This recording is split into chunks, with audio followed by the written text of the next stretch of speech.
háblanos un poco de los programas, del programa de cribado poblacional, un poco los tiempos, los pasos que habéis seguido, las fortalezas, las debilidades, cómo le veis, qué paso siguiente consideráis que es fundamental. Antonio.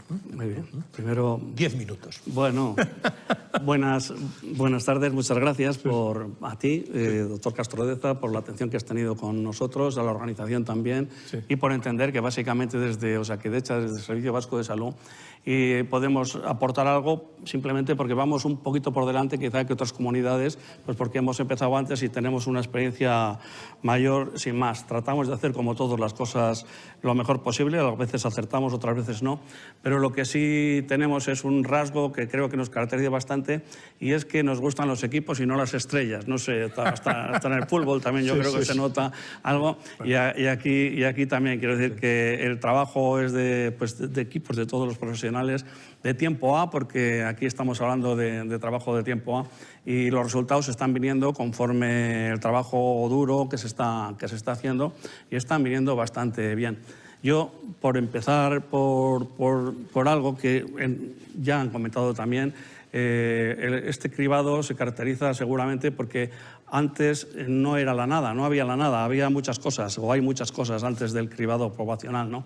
El cribado oportunista, en nuestro caso, como en otras comunidades, desde el año 95 del siglo pasado ya se empezó a hacer, eso sí, cada uno en su hospital de referencia, en su comarca, en su provincia, se hacía de manera igual, parecida, diferente, o sea, todavía, sí que era en general una citología cada 3 años, a mujeres también entre 25 y 65 años, pero eso podía ser lo general, luego había particularidades de cada lugar y cada sitio. Y la verdad es que en Euskadi, en nuestra comunidad, la respuesta era importante. Quiero decir que teníamos entre 30 y 35% de las mujeres que estaban cribadas. No hablo de la privada, que también teníamos o tenemos datos, pero en la pública, en Osakidecha, cosa que era un volumen importante. Y era un volumen tan importante que al principio, cuando comenzamos a trabajar en el año 2015 sobre este tema, pues nos pareció que era muy importante conservar a estas mujeres. Porque haciendo determinadas cosas podíamos hacer con que se nos fuera, y eso no lo queríamos bajo ningún concepto. Entonces, para conservar esto y dándole vueltas, hicimos un planteamiento de hacer una fórmula intermedia. En vez de pasar al cribado poblacional, coger lo que había, el cribado oportunista, a uno que llamamos oportunista organizado, que básicamente se parece mucho al poblacional, pero no es lo mismo, y lo que permitía es recoger a estas mujeres que estaban haciendo, incluso las que pudieran ir haciendo más, y vamos a decir, con el oportunista organizado ya ficharlas para el futuro poblacional. ¿De qué se componía el organizado? Básicamente de una centralización de los laboratorios. Se decidió en su día en el plan director de laboratorios que fueran los patólogos, es decir, que el laboratorio fuera llevado por los patólogos, ya sabéis, el patólogo microbiólogo, pues bueno, fue una decisión, y luego a través del consenso de los diferentes servicios de anatomía patológica, pues bueno, se pensó que el mejor sitio podría ser el servicio de anatomía patológica del Hospital Universitario de Donostia, y con esas se puso. Se puso también básico trabajar con las matronas, se basaba sobre todo en matronas de atención primaria. Esto es una fortaleza que tenemos en Euskadi.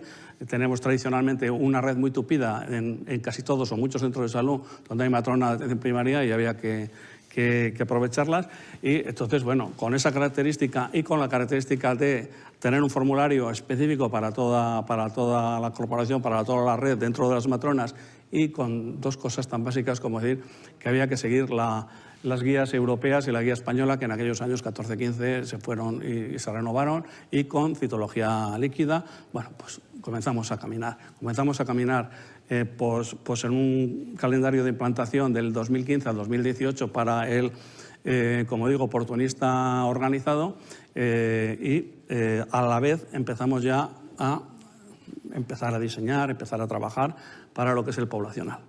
El calendario se fue haciendo, fuimos recuperando todas aquellas mujeres del antiguo, más otras muchas más, porque lo que se comentó tanto a los médicos de atención primaria como a las matronas, como a los ginecólogos, que cada vez que encontraran, por eso se llama oportunista, ¿verdad?, pero cada vez que hubiera un contacto se pudiera hacer ya un cribado, y así nos vamos hasta el 2018, que empieza el cribado poblacional. Nosotros, como prisa tampoco hay, porque creo que no, esto no es una cosa de prisa, sino que salgan bien las cosas, lo que hacemos es hacer un plan a 5 años y medio más o menos, empezando en el 18 y terminando en el 23.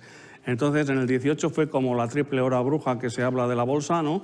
En el año 18 coincidió el final del oportunista clásico, en que cada OSI, cada comarca hacía un poco del modelo antiguo.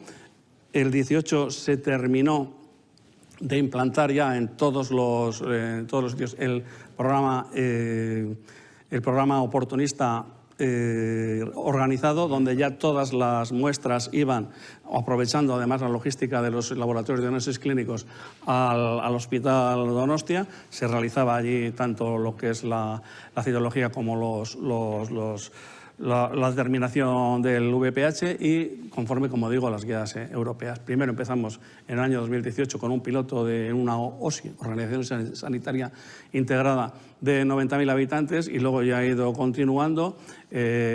Ahora estamos ya en todas las organizaciones sanitarias, porque otra de las cosas que queríamos era ir en bloque.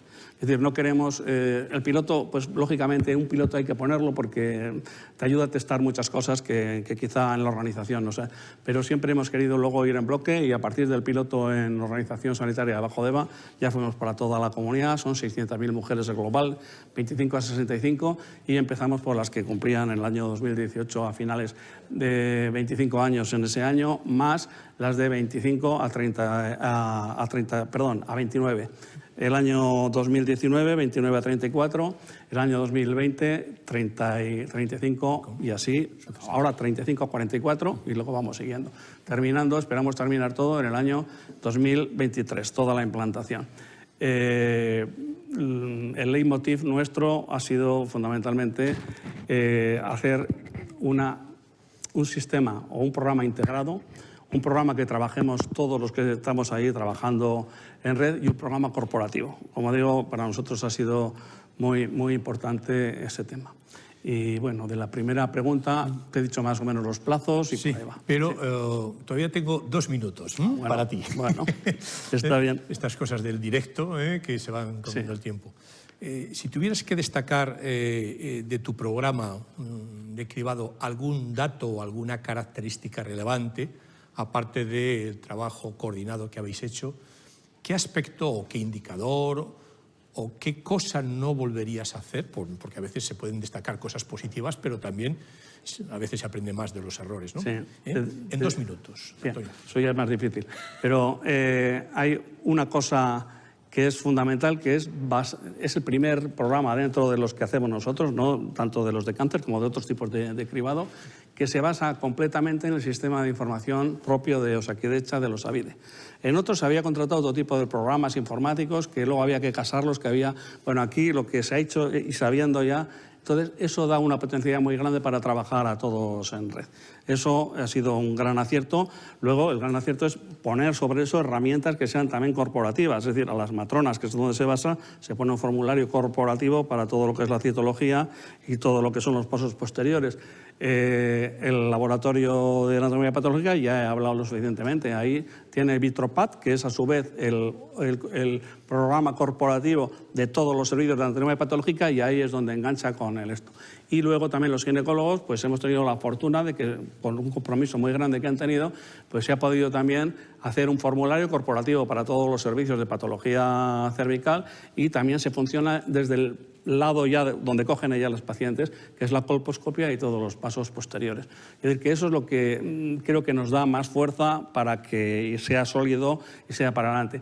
Y luego el error creo que no hemos tenido, vamos, esto igual es fantasear un poco, seguro que sí lo diría otro, podría explicar varios errores, pero sí lo que hemos hecho es un cambio, que es pequeño, pero que ha venido dado también hecho por el COVID.